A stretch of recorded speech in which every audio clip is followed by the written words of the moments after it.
Chain of command বজায় রেখে পুলিশের প্রতিটি সদস্য যাতে মনোবল ও সাহসিকতার সাথে দায়িত্ব পালন করতে পারেন সেই লক্ষ্যে প্রয়োজনীয় পদক্ষেপ নেওয়ার জন্য পুলিশের নবনিযুক্ত মহাপরিদর্শক ময়নুল ইসলামকে নির্দেশ দিয়েছেন রাষ্ট্রপতি মোহাম্মদ শাহাবুদ্দিন। আইজিপি ময়নুল ইসলাম দুপুরে বঙ্গভবনে সাক্ষাৎ করতে গেলে রাষ্ট্রপতি এ নির্দেশ দেন। এ সময় বর্তমান পরিস্থিতিতে দেশের আইন শৃঙ্খলা স্বাভাবিক করার নির্দেশ দেন তিনি। পরে পুলিশ সদর দপ্তরে সংবাদ সম্মেলনে আইজিপি বলেন, সব পুলিশ সদস্যকে ২৪ ঘন্টার মধ্যে নিজ নিজ কর্মস্থলে ফেরার নির্দেশ দেন। আরও জানাচ্ছেন রাকিব হোসেন।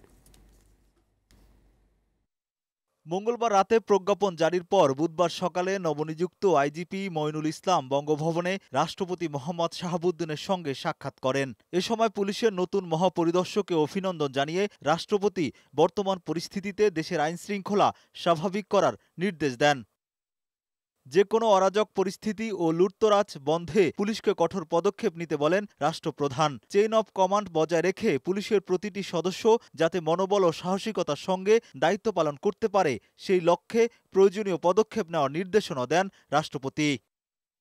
পরে বিকেলে পুলিশ সদর দপ্তরে সংবাদ সম্মেলনে পুলিশ মহাপরিদর্শক বলেন, জনগণের জানমালের নিরাপত্তা নিশ্চিতে পুলিশ বাহিনী নতুন করে সব শুরু করবে। তাই সব পুলিশ সদস্যকে আগামীকাল সন্ধ্যার মধ্যে নিজ কর্মস্থলে ফেরার নির্দেশনা দেন তিনি। দেশের শান্তি শৃঙ্খলা এবং স্থিতি ফিরিয়ে আনতে আমরা যা যা করণীয় সর্বাত্মকভাবে সকল সদস্য মিলে সেটি করব।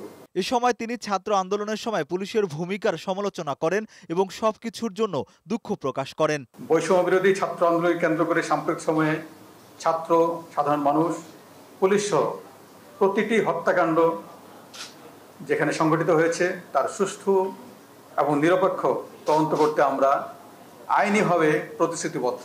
এর আগে মঙ্গলবার পুলিশের আইজিপি চৌধুরী আব্দুল্লাল মামুনের চুক্তিভিত্তিক নিয়োগ বাতিল করে নতুন আইজিপি হিসেবে অতিরিক্ত পুলিশ মহাপরিদর্শক মইনুল ইসলামকে নিয়োগ দেওয়া হয়।